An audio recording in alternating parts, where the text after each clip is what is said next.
বিশ্ব champion Argentina আজই Copa আমেরিকার প্রস্তুতি শুরু করেছে। এই স্ক্রিপ্ট লেখা পর্যন্ত 13 জন প্লেয়ার অলরেডি যোগ দিয়েছেন ক্যাম্পে। যোগ দিয়েছেন মাস্টারমাইন্ড কোচ লিওনেল স্কালোনি। আজ এক প্রেস কনফারেন্সে পাওলো দিবালার বাদ পড়া, Lionel Messi, Lautaro Martinez, Julian Alvarez Argentina দলের শেপ নিয়ে খুবই গুরুত্বপূর্ণ কিছু কথাবার্তা বলেছেন স্কালোনি। সো চলুন স্টেপ বাই স্টেপ দেখে নেওয়া যাক। আমি জুয়েল, আপনাকে ওয়েলকাম করছি জুয়েল ইনসাইডে। ফুটবল সামার নাম পরিবর্তন করে জুয়েল ইনসাইড রাখা হয়েছে। প্রথমেই জানিয়ে রাখি, লিওনেল স্কালোনি আর্জেন্টিনা দলের সাথে কোপার পরও থাকছেন। এ বিষয়ে তাকে প্রশ্ন করা হলে স্কালোনি বলেন, যতদিন এএফএ প্রেসিডেন্ট চাইবে ততদিন আমি থাকব। সো বুঝতেই পারছেন স্কালোনি আর্জেন্টিনা দলের সাথে থাকতে চান, কোপায় ভালো খারাপ রেজাল্ট যাই হোক না কেন। এবার আসি পাওলো দিবালার বাদ পড়া প্রসঙ্গে।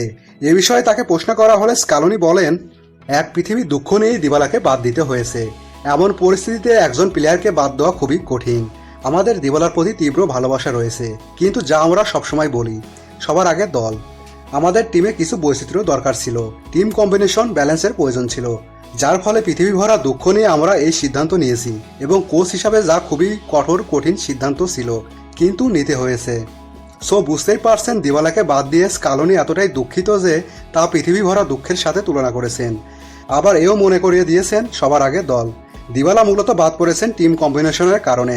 ওই পজিশনে অলরেডি মেসি, ডিমারিয়া রয়েছেন। অনেকে বলতে পারেন তাহলে অ্যাঞ্জেল কোরেয়া কেন? তাদের জন্য বলছি, এমনিতেই দলে থাকলেও দিবালার স্টার্টিং লাইন আপে থাকার সম্ভাবনা ছিল না। হয়তো লাস্ট 5-10 মিনিট টাইম পেতেন। আর স্কালোনি চাইছেন লাস্ট 5-10 মিনিটে অ্যাঞ্জেল কোরেয়ার মতো প্লেয়ার ইউজ করতে, যার ভালো গতি আছে, অ্যাটাকের পাশাপাশি ডিফেন্সও সমান তালে পারদর্শী।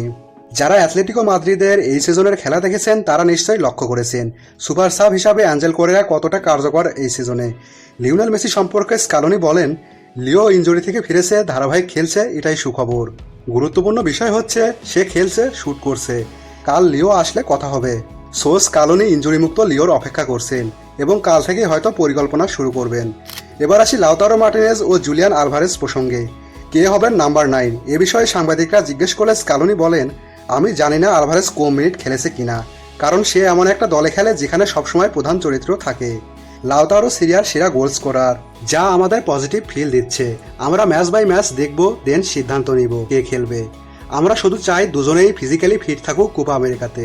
এছাড়া জিরোনিমো রুলির বিষয়ে বলেন, রুলি ইনজুরি থেকে ফিরে এসে ধারাবাহিক খেলছে।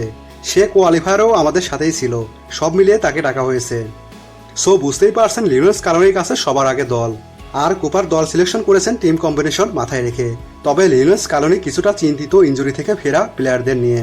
এই লিস্টে আছেন Nahuel Molina, German Pezzella, Lisandro Martinez, Marcos Acuña ও এনজো ফার্নান্দেজ।